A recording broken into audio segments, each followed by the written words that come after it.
Rangers Journal.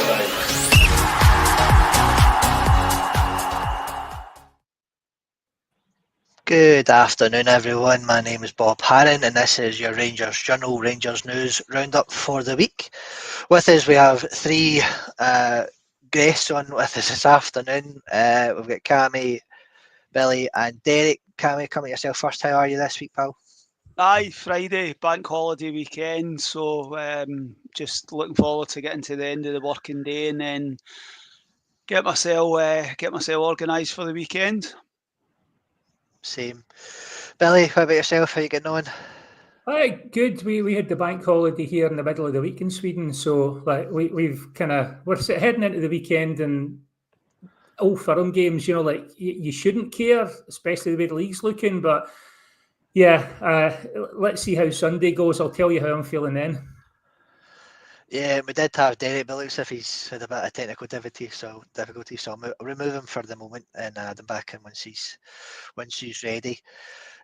So here we're here today to speak about the Rangers news over the last week or so. But before we get into all of that, I'll just get through the admin stuff. So we are proudly sponsored by Off to the Match I Go. You can see the banner at the bottom of the screen. Apply to thanks Billy for demonstrating. Go to Off to the Match I Go.co.uk, put in Journal 10 and you'll get 10% off any of the items on this site. We're also running a competition as well, so please check that out on our socials. We've got an incredible frame graphic signed by Willie Johnston and Colin Steen from the 1972 Cup Winners' Cup winning team. To enter, you have to drop a screenshot showing you sub to the Rangers Journal and Off to the Match I Go on Facebook. Once we hit 3,000 subscribers on YouTube, then we'll make the draw for the signed graphic.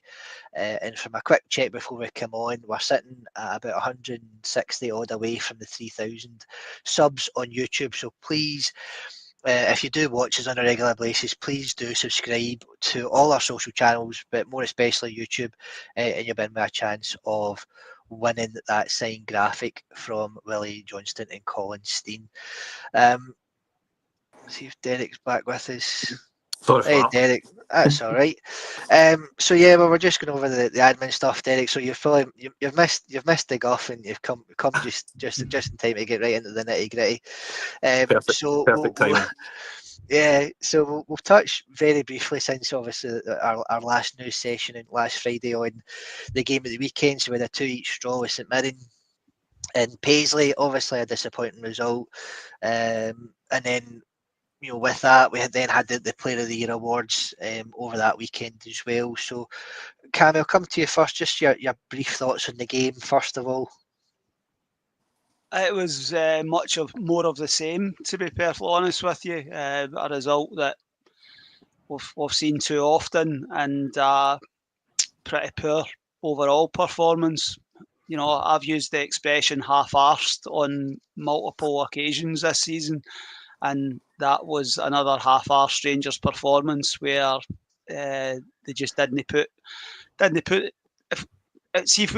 we get back to doing the basics, until we get back to actually running forward and running back and actually putting in effort and stuff like that, we're going to struggle moving forward. But it was more of the same. We should know what we face when we go to St Mirren.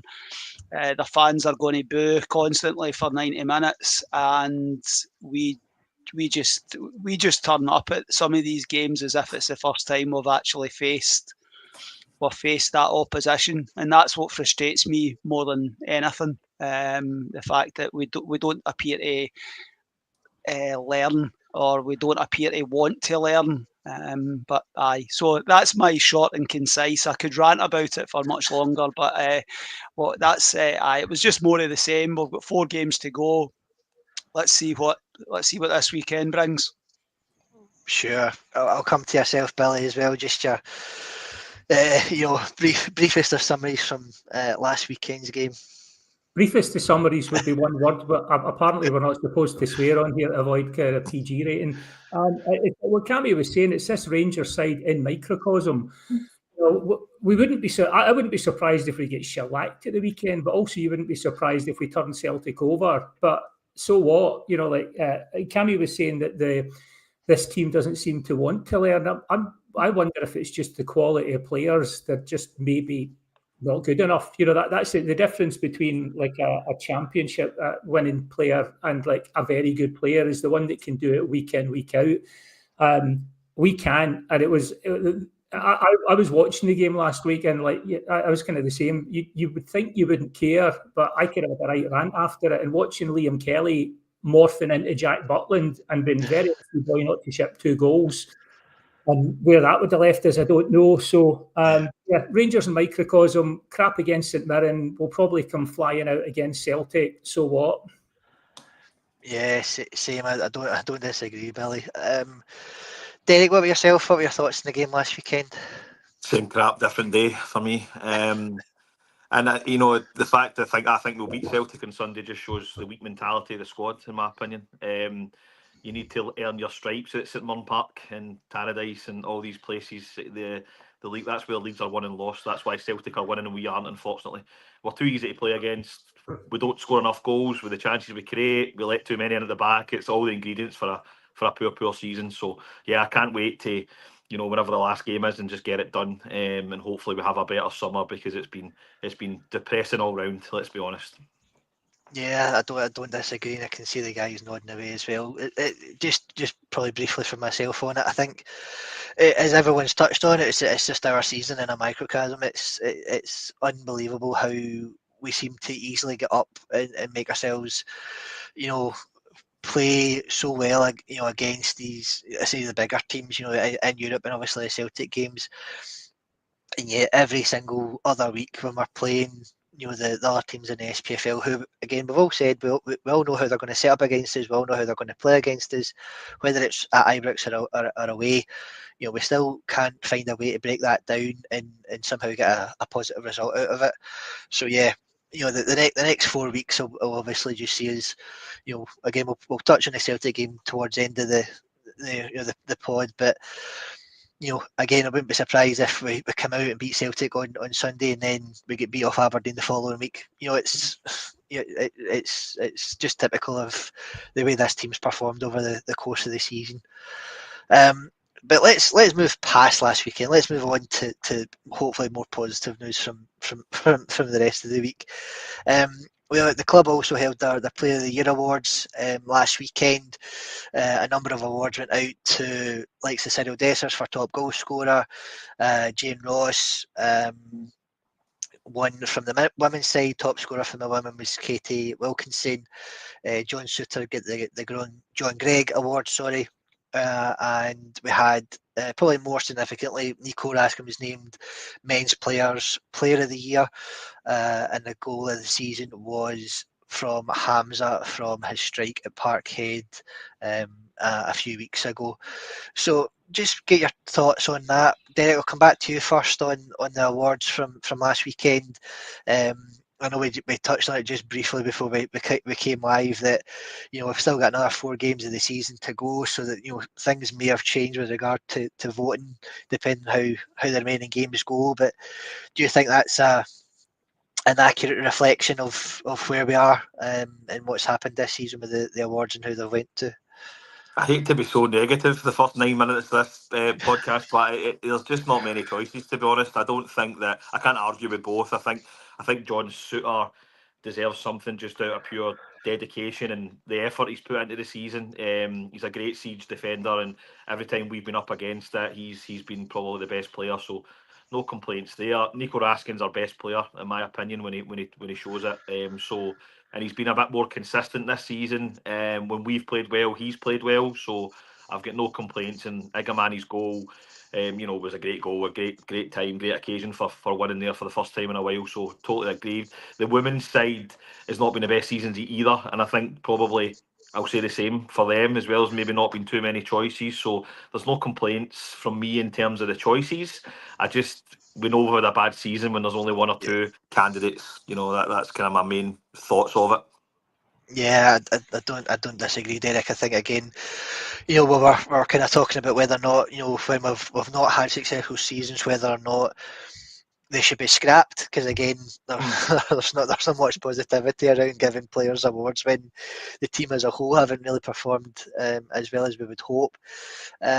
Billy, what was your thoughts? Again, we were just talking very briefly before we became live that Dessers has got 24 goals for this season to date, but there's still time for others to overtake that. So, do you think they're worthwhile? What were your thoughts on the awards given out?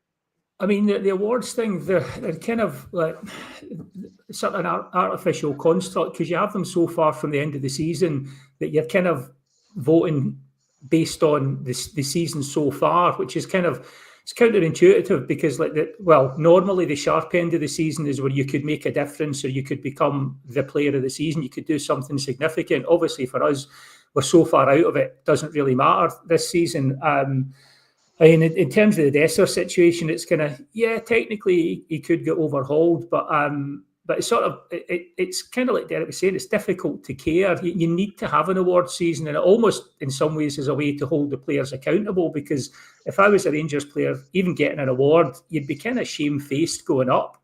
And Raskin, I've got to be honest, it might be controversial, but I'd get Raskin punted in the summer, because we've had him about 2.5 years. We've had 6 good months out of him, and maybe he's going to keep developing, or maybe this is the flash in the pan. We've had too many players in recent years where we've had a purple patch held onto them, and then 2 years down the line you can't give them away, or you're giving them away for pennies. So I would, if I could see the future, I'd hold on to Raskin, but given what we know and what we've been through, I'd get him punted.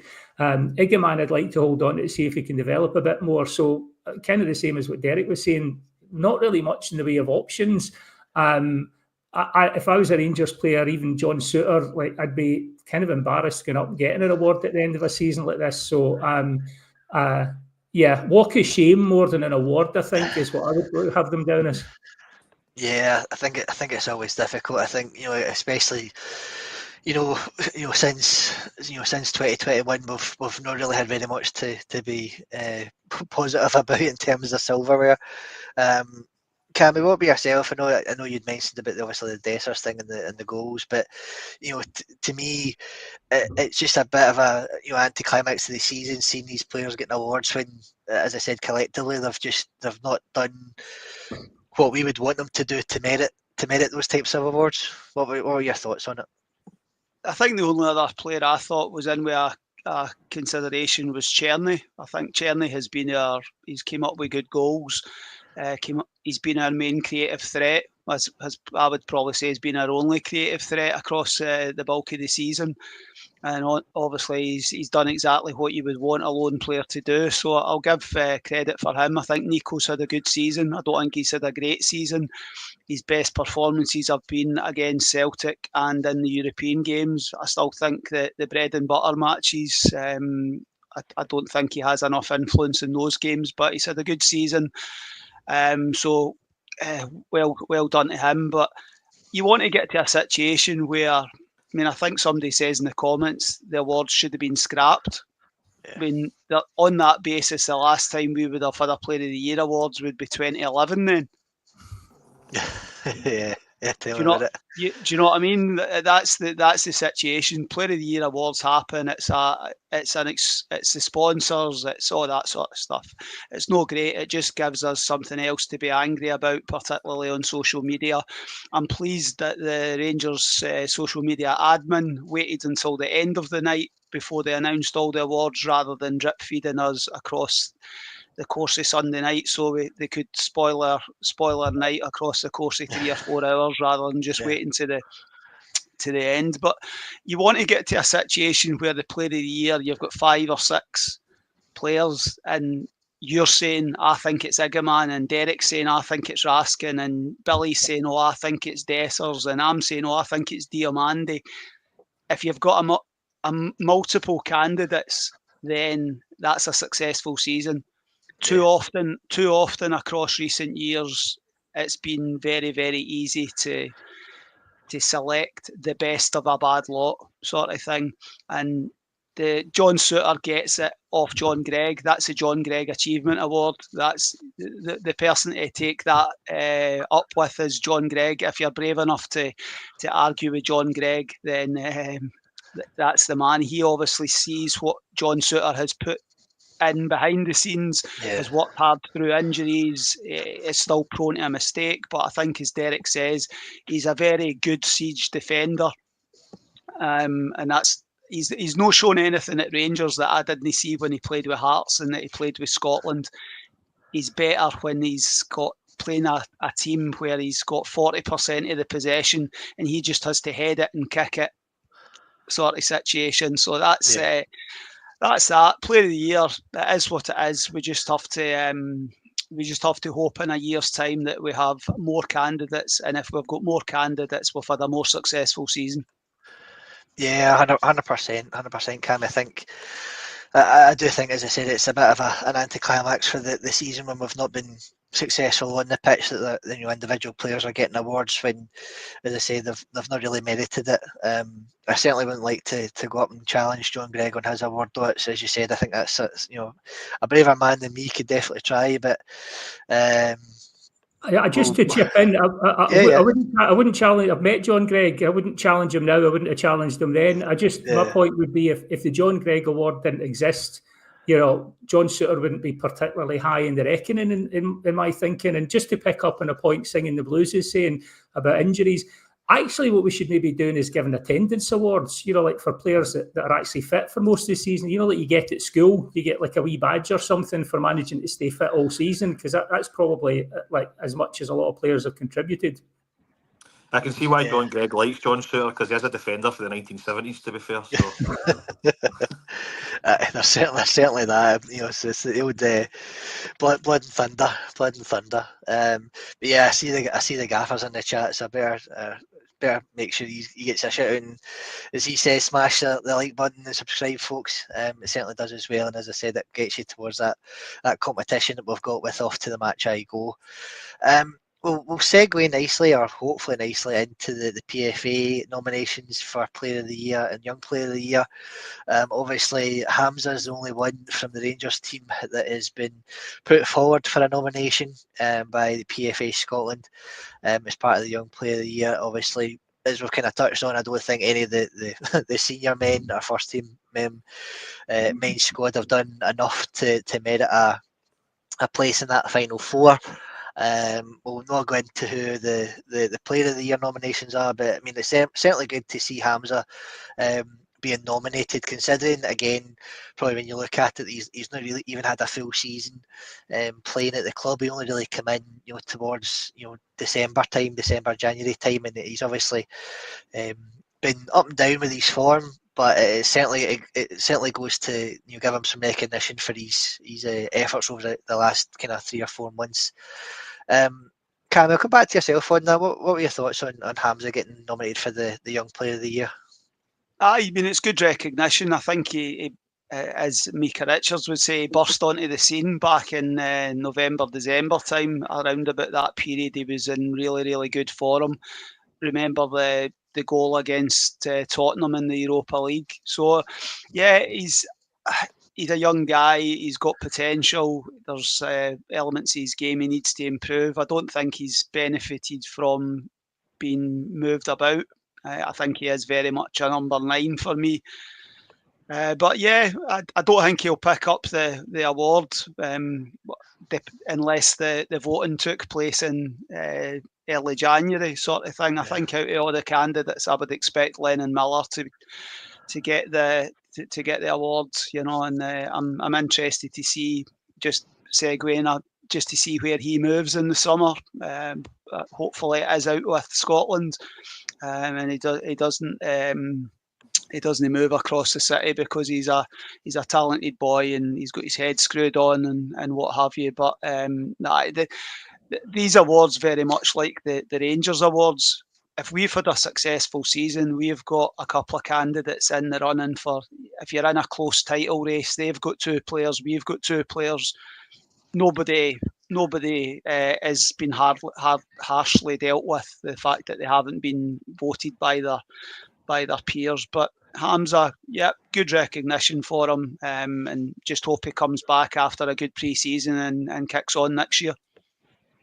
Yeah, same agreed. Billy, same goes to you. What were your thoughts on Hamza? Anything you want to add to what Cammy said? Really, just that he is one of the very few bright spots. Seeing the development, because I remember having a bit of back and forth with a couple of people online at the start of the season who were decrying the fact that we'd spent like $1.5 million on this kid who wasn't playing, and they weren't really having any truck with Clement saying, "Oh, we're getting him up to speed, we're getting him built up. He hasn't played in this sort of league before," and actually. For all that Clement's got a kick in, I think you have to give him credit for some of the for $1.5 million, and for like likes in Ciala, bringing in players that have looked like there's development there with Hamza. He looks like if he keeps going at this rate, we'll have him for a maximum of one more season. But seeing him coming in, like really, and from that, I think there was a moment when we brought him on, was in the Celtic game, and there was just a moment where he sort of takes the ball and he just did the composure on it, where you went, oh, because normally kid coming into a game like that's going to be just running about like a headless chicken, and it was like, there's something here. And then he started like adding the goals to it, and then goals in big games and spectacular goals. So I'd like to see us hold on to him for a year, but I think the development, and I think a lot of credit has to go to the coaching staff behind the scenes, because I think a lot of the time we criticise particularly the sort of youth team and the sort of youth development at Rangers, which is non-existent a lot of the time. But he's come in the space. They've obviously seen something to work with, and it does make me question what we're doing, because when they had a diamond in the rough, they've got him polished up pretty fast. They've got him in the team and contributing. And one of the things that kind of like stuck out to me is Barry started making the same sort of noises that previous managers have made. We talked about bringing youth team players in for the rest of the season, and people have been disappointed it's only really Bailey Rice that's figuring. And like Barry's answer to that is like, well, they need to look good enough, they need to be good enough to get in the team. It doesn't seem like many of them are, in which case, what are we doing? Like, where is it going wrong? Because like you can see when you bring in someone who's not from our youth programme, the coaches can get them up and running. They can improve them. So what's happening that we don't have these diamonds in the rough coming through the system? Why is it that, we take Bailey Rice and stunt his development, whereas Motherwell play Lennon Miller and he goes past them and is suddenly a much better looking footballer. So happy with Hamza getting the nomination. Hope we get to hold on to him for another year and make a lot of money, hopefully with something shiny for him to hold above his head before he goes. That'd be nice.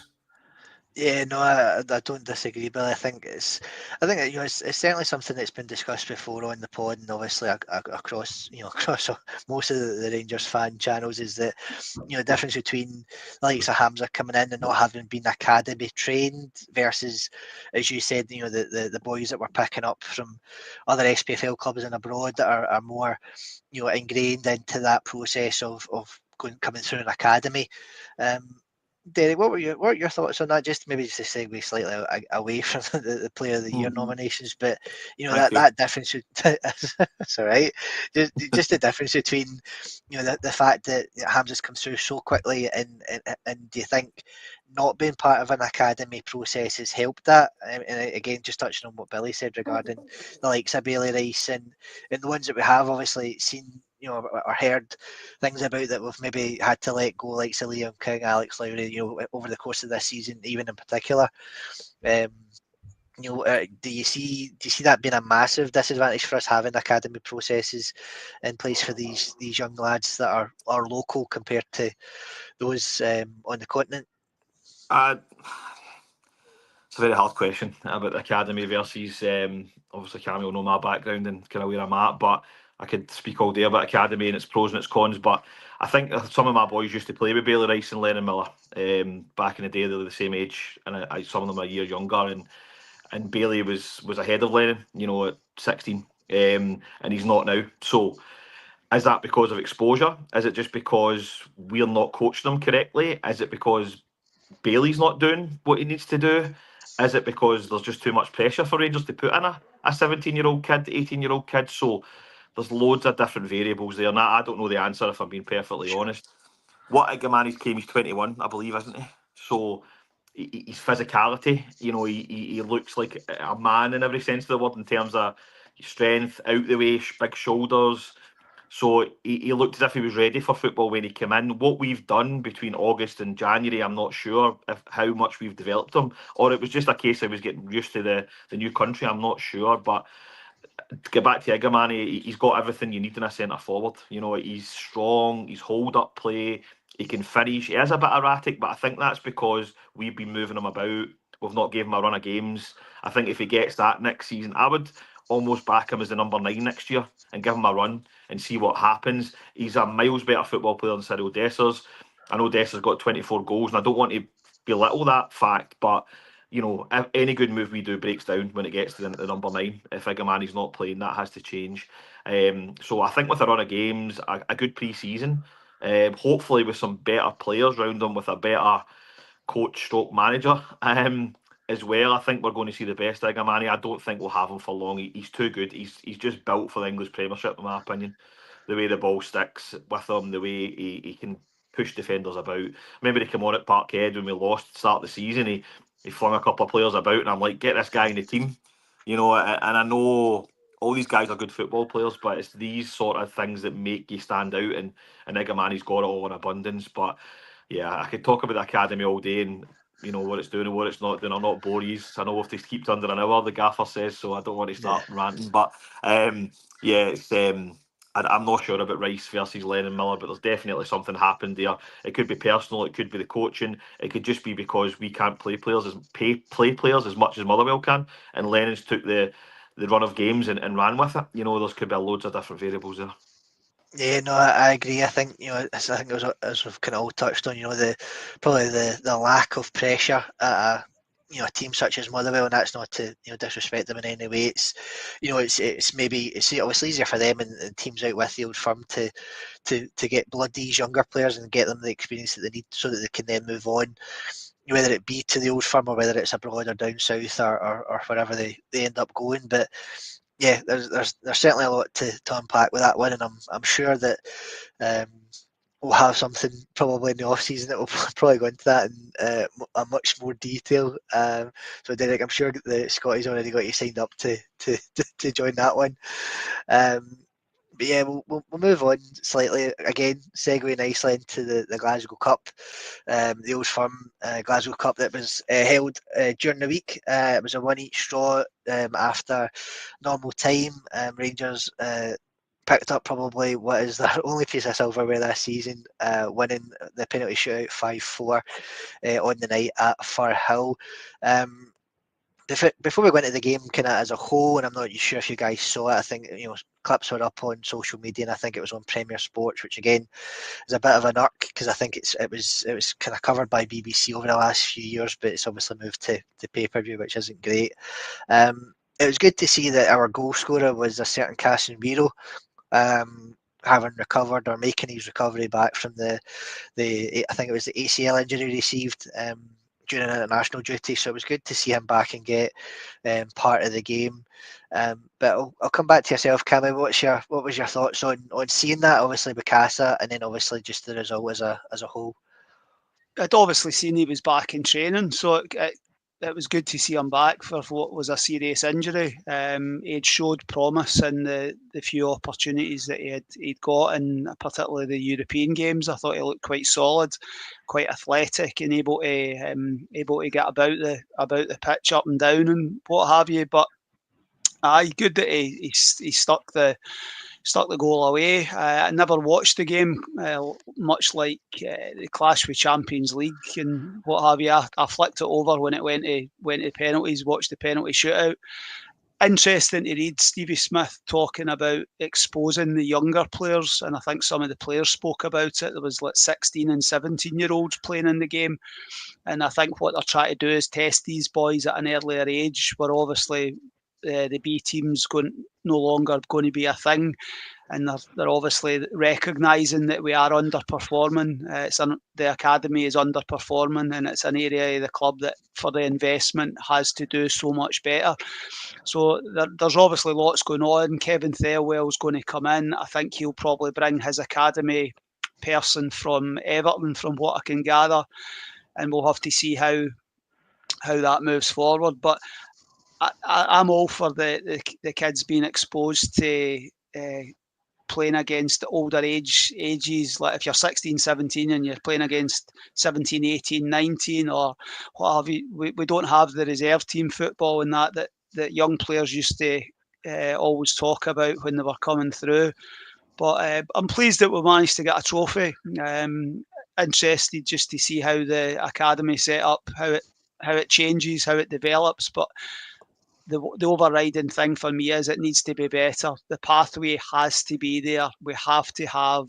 I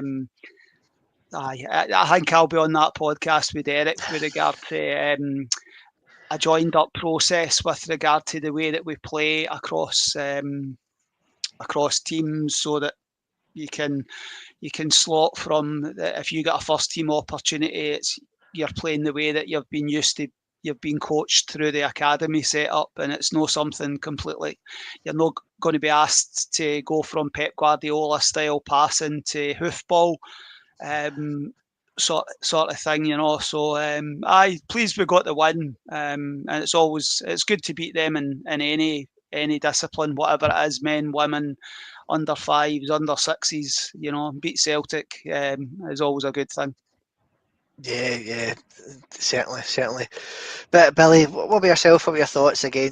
Just obviously positive to see Casemiro back after such a bad injury, getting a goal, and obviously the positive result for the young Bears.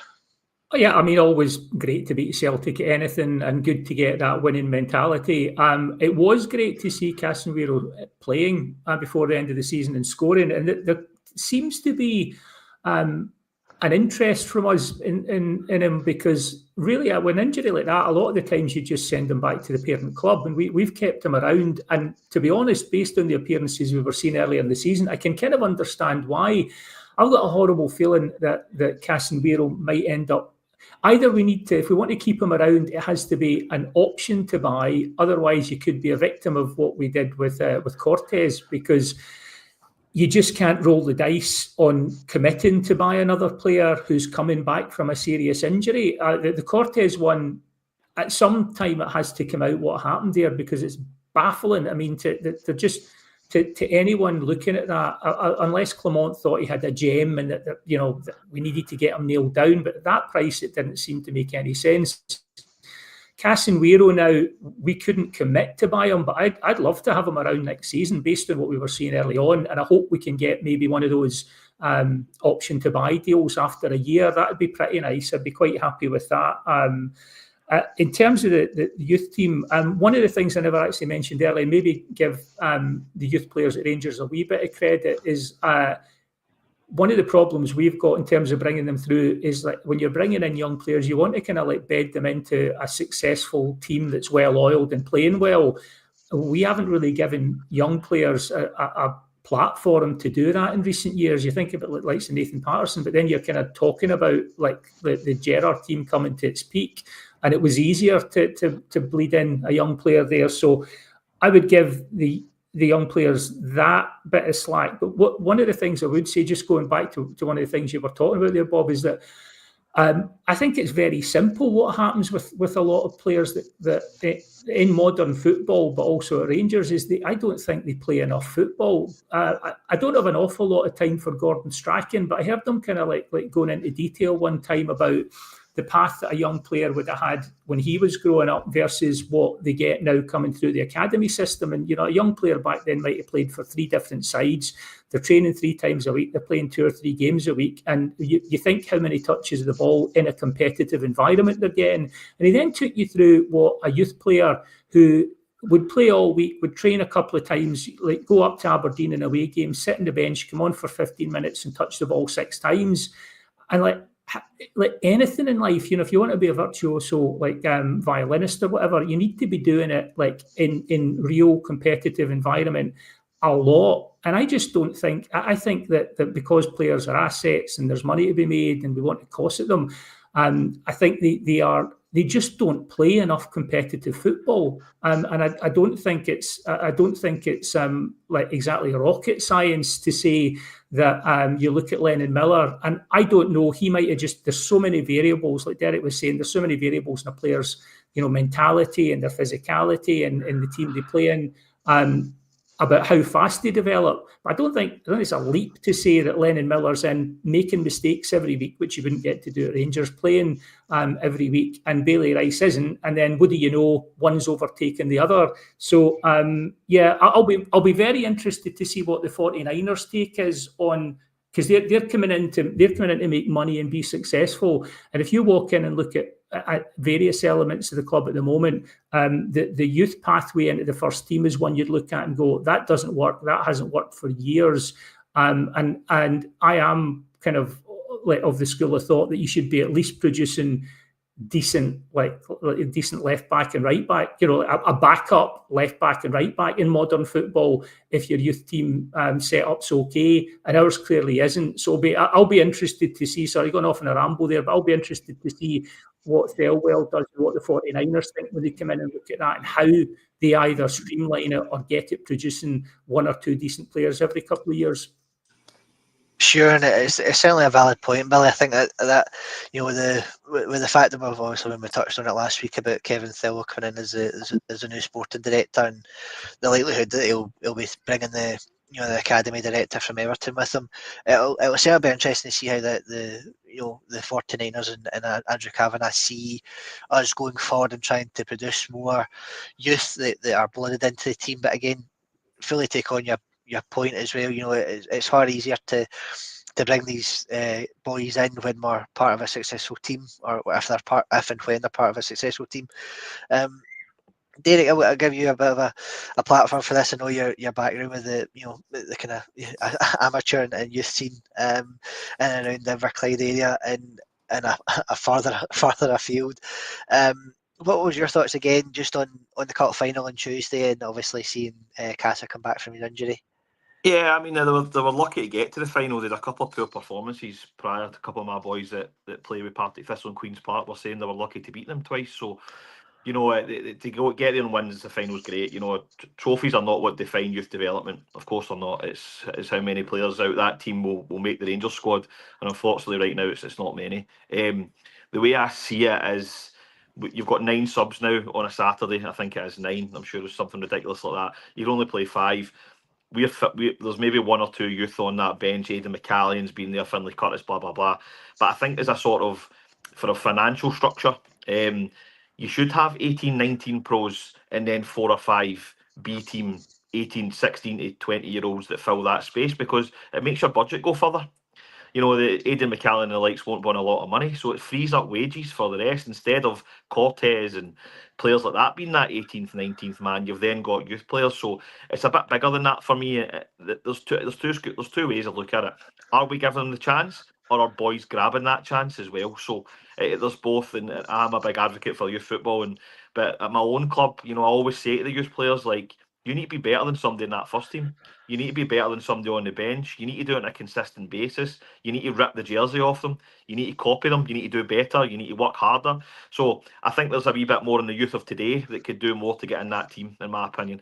You look at Barry Ferguson, you look at players like that just rip jerseys off established players. They just went, that's mine, I'm taking it. You can't not pick me. And I think there's a bit of that. I think there's a bit of drop in work rate. I think there's a bit of drop in attitude. Players think they've made it. We've seen that countless times. I won't name names because it's not fair, but you can see that countless times where you think this is the next best thing, and they just disappear. And 90% of the time, beyond their attitude and their application. You know, so Rangers can only do so much. Can they do more? 100% can do more. I think the 49ers need to come in and rip the place apart and start again, if I'm being perfectly honest. Especially even from top to bottom, we're just broken in every sense of the word, and we need fix. But I think in terms of the Glasgow Cup, always nice to win a trophy. I'd like to see. I like the fact Cammy spot on as well. I'd say I take an under-20s team, but it's actually an under-18s team. We always play our teams up because it gives better benefits. Rangers do that, and it does cost them some games. You know, they do lose games sometimes just to pure physicality. When I speak to William Irvin, they just tell me, you know, they were bullied today. You know, and that's fine. But there need to be a clear philosophy. Like if we are losing to a Hearts team that's 2 years older, are we still playing the same way as we are when we're playing against Partick Thistle, Dunfermline, whatever? So there's got to be that clear philosophy, and then the results don't matter as long as you are playing the way you want to play. And I think that's been lost over the last couple of seasons since Gerrard left. So that has to come back. And I think as a consequence of that, we've probably lost our way in the first team a little bit, and that's dribbled down to the rest of the teams. But as I say, it's fixable, very fixable. I think you just need a couple of the right people in the right positions, and it can really fix pretty quickly. So fingers crossed they can, because we need a functioning youth department, even if it is for these spaces 19 to 21 that I'm talking about, to save some money to get that better player that we need in the first team. So yeah, it's not great just now, but I'm feeling positive about that. There's some really good players that are kind of 16, 17 in the 2008 kind of age group that really could kick on. Aidan McCallan being the one that's probably get the most exposure. There's a couple other ones that are playing with under 16 Scotland at the moment who are excellent. So, you know, it's not all lost. We still attract players. We're Rangers, we always will, but it's just what we do between 15 and 19 now that'll really define it. And for me, that's been lacking for, you know, probably 10, 15 years now, maybe more. Yeah, I certainly don't disagree, Derek. I think it's certainly a black spot on the team that we just don't seem to be able to regularly pull players up from the youth ranks. Again, just as you've touched on, as Cammy and Billy have both said, probably Nathan Parsons the last notable name that we could really say made a breakthrough before he was obviously sold. And again, that was a part of a successful team that he was able to kind of flourish and at least compete with Tav for the right back spot at that point. But since then, we've really not had anyone that has come close to really, as you said, grabbing a jersey, ripping it off, and making it, making themselves indispensable. Pulling him out the Lowland League was a massive mistake. Now, I think the Lowland League in itself is not the best of products. I'm a West of Scotland man, there's better teams in there, and I'll say that till I'm blue in the face, but it was a mistake. I think they had to be playing competitive football. There's nothing better than playing for 3 points on a Saturday. I'd have went a stage further, and I know the league might have voted against it, but I'd actually make their competitive team and try and get up the leagues that way and have that sort of setup.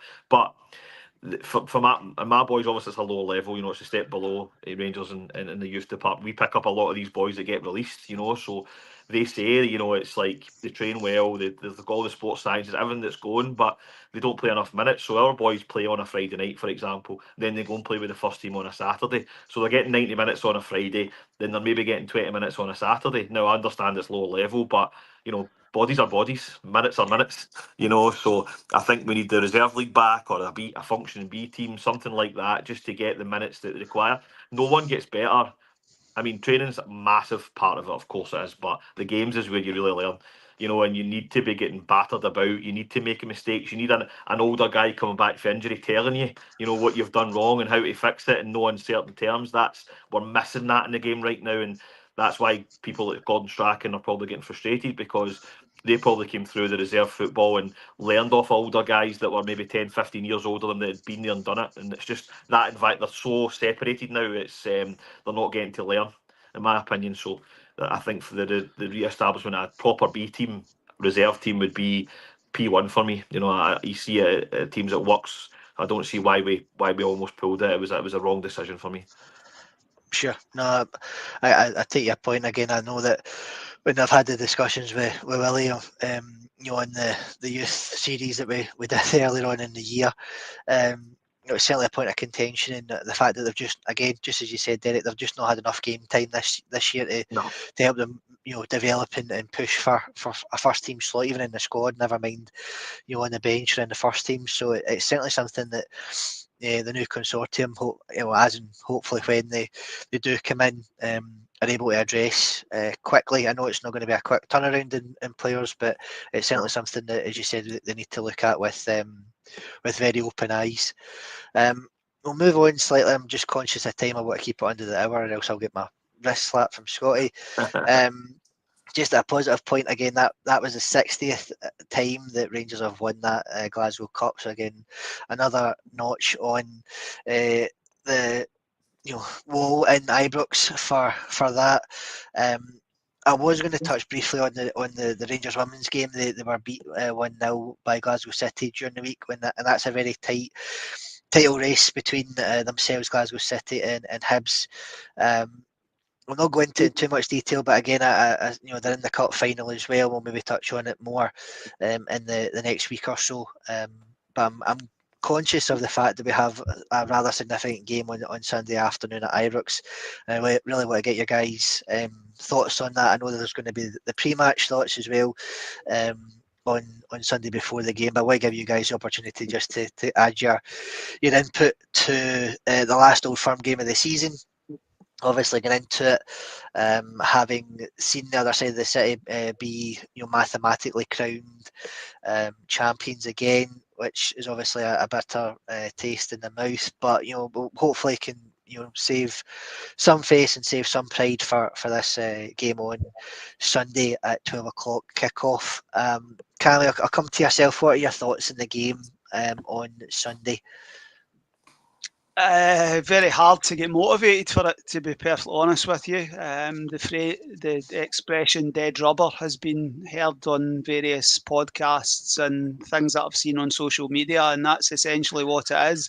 Too often, the fourth Old Firm match of the season, whether at Ibrox or at their place, is a dead rubber. These should be the games that you're getting to the business end, and that should define if you win a league title or if you don't win a league title. We win on Sunday, you've got the bragging rights for 5 minutes, and then they go on and they've lifted the league title in a couple of weeks' time, and then they'll go on and lift a Scottish Cup and another treble, sort of thing. So it's hard. I mean, I suppose my enthusiasm may grow as we get closer to Sunday. As it stands just now, I don't really see it. I'm going because I'm a season ticket holder, and that's what I do. Yeah. But I'm not growing with great enthusiasm. And I saw Chris Sutton and Chris Boyd talking on another pod about it, and Sutton basically said, if he was a Celtic player, I would be looking to rub Rangers' nose in it as champions, and they will be coming trying to prove a point off the back of, they've not played well against us this season, but they're ultimately they're going to end the season with 3 trophies, because we can't beat the other 10 teams. Beating Celtic 4 times doesn't matter if you can't beat everybody else. Yeah, sort of thing. So we'll see what happens, see what 11 gets put on the park and what tactical approach Barry goes for. But I'm not massively looking forward to it as it stands just now, Bob. Sure, no, yeah, it's a difficult one to look forward to, Cammy. I think just as you said, the season's went the way it's went. We've played well in 2 games against them, but it's against the rest of the league that we've really struggled. Billy, what about yourself? What are your thoughts on the game upcoming on Sunday? Do you think Barry will make any major changes to the team we saw last Saturday? I think it was against St Mirren. Do you think he'll add a surprise or 2? I'm not sure he'll make many changes, because I think he is playing the team he sees as, based on training, as most likely to get a result, even if he knows the flaws and even if he knows the mental weaknesses, etc., that are so obvious in this team. So I'm not sure there'll be any massive surprises. The 2 things about the game at the weekend that have occurred to me, one is like this horrible realisation. We've been talking about how this Rangers team can basically get up for games against Celtic or in Europe, and then we'll struggle against St Mirren and Motherwell. And it kind of slowly dawned on me that we are St Mirren and Motherwell. We are a team who gets up for games against the more challenging opposition. So in the same way that St Mirren find an extra 10% last week against us, we'll find an extra 10% against Celtic or in Europe. And that's as damning a thing as you can say about a Rangers team, is that a lot of these players have got small time mentality, that they'll pure get up for a big game, but they just don't have it the next week when it's playing St Mirren. What I would say, that the one thing that it's sort of clutching at straws a little bit, but the one thing that Sunday's got as an interesting sort of sub-narrative is, I think the same as Cammy. I think as champions, you're coming to sort of like smack us about a bit, and like try, because they've lost the last couple of games. They should have lost the League Cup final. And I think you're coming down to show your champions and strut about a bit. Whether they'll get to do that, we'll see. The thing that's interesting to me is, if we manage to beat Celtic on Sunday, which we should be capable of doing at Ibrox and with this team if they decide to turn up, is it would actually give the new manager next season a wee bit of pressure on Brendan Rodgers, who, as we all know and have seen on the rare occasion he's under pressure, just does not deal with any sort of criticism or challenge. If he's going into the start of next season and, the first Old Firm game, and we're either neck and neck or a couple of points ahead, and he's failed to beat Rangers in the last 3 Old Firm games, he'll actually be under a wee bit of pressure. It won't be massive pressure. It won't be like season-defining pressure, but it would be nice to just have the narrative be, instead of it being, Philip Clement hasn't won X number of like Old Firm games, actually to be, Brendan Rodgers hasn't won in 3 games, and 2 of them were against a temporary manager, and they should have lost the cup final. So it is clutching at straws, and I don't think these players will be thinking about that. But I'm just thinking ahead to next season, because it would be nice to put him under a bit of pressure, because we saw last season when the league was getting a wee bit squeaky, that steam started coming out his ears, and you could tell everything we suspect about Brendan Rodgers' psychological fragility is right. And if we could put some pressure on him, that would be nice. So, like I say, clutching at straws. I've got some of the same fears Cammy's got, but it's an Old Firm game, so by Sunday I'll be raging if we lose, and I'll be happy if we win. No, I agree, and I was just seeing the comment there from Singing the Blues earlier in the chat about, as he said from his Celtic supporting pal, we are there, St Mirren, just as you touched on, Billy. We seem to be able to raise our game and our performance and an attitude for the Celtic games and in Europe, but we again, the criticism of a lot of the players last week is they just looked as if they'd checked out, and you're going, well, yeah, I understand the league's gone, but you've still got, at that point, 5 games, 4.5 games to play. You've got to kind of show that you're, again, just as you touched on, new management team, new exciting changes afoot at the club. You've got to really show and start to start to prove, try and continue to prove why you should be here and be part of that moving forward. And it certainly didn't show last week in the result. I'm sure that if we do win in Sunday, there will be a slight respite from the feeling of disappointment from the season overall. But again, just as you kind of touched on, a lot of these players, just as I said, are playing for the future, and Sunday's really not going to affect that. It's against the rest of the teams that they're seen and viewed and judged against. So yeah, same. Looking forward to it in a way, but I think as the hours count down, the battle fever will certainly start to increase. Derek, what about yourself? Certainly last but not least, what were your thoughts on the game on Sunday? Do you think Barry will just as you touched on, play Egaman as a striker, as the main striker, maybe give us a shock and change the way the team has been playing for this one? I can't see him changing too much, to be honest. I think we'll win, and I think I'll be annoyed. I think that's exactly what happened.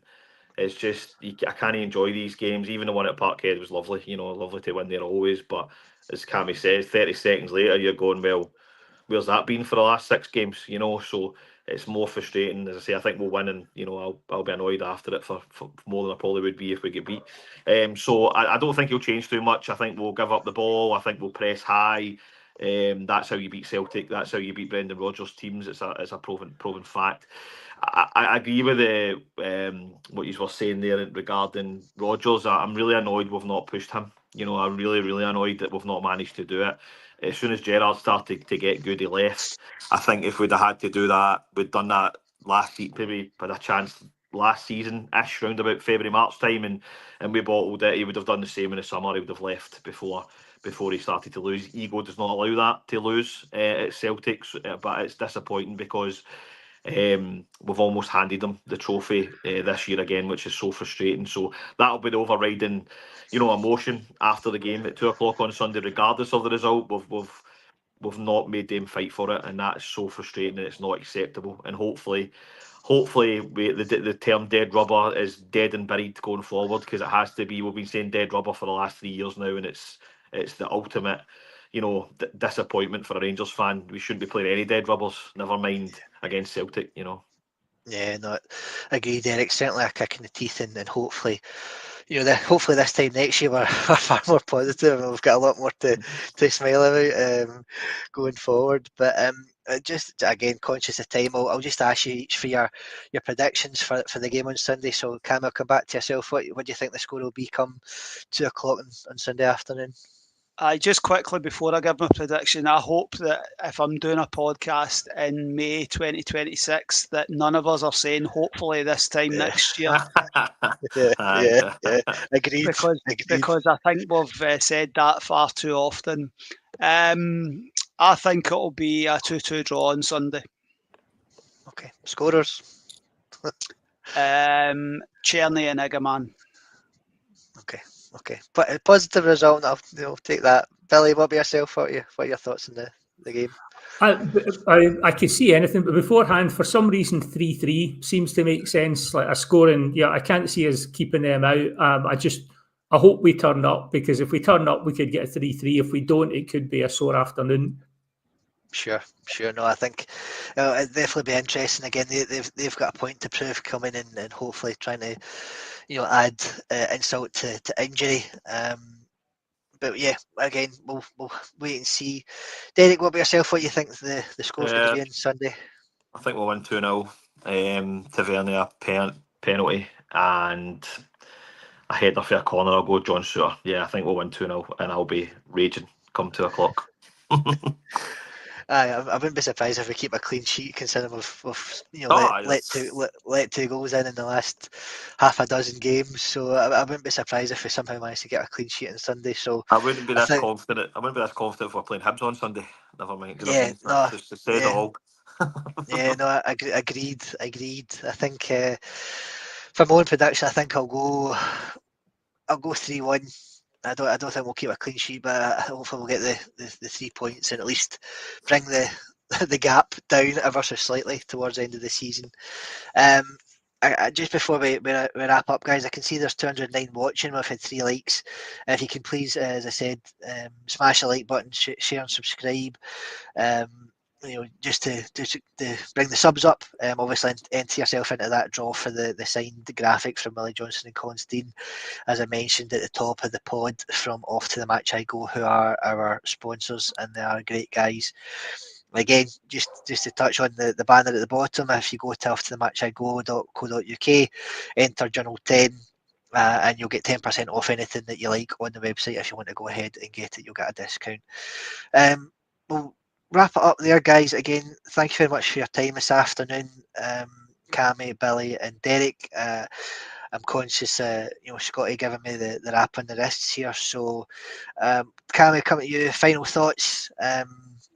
Game on.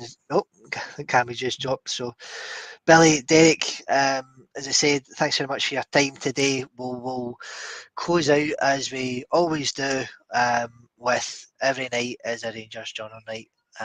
And thanks again for watching.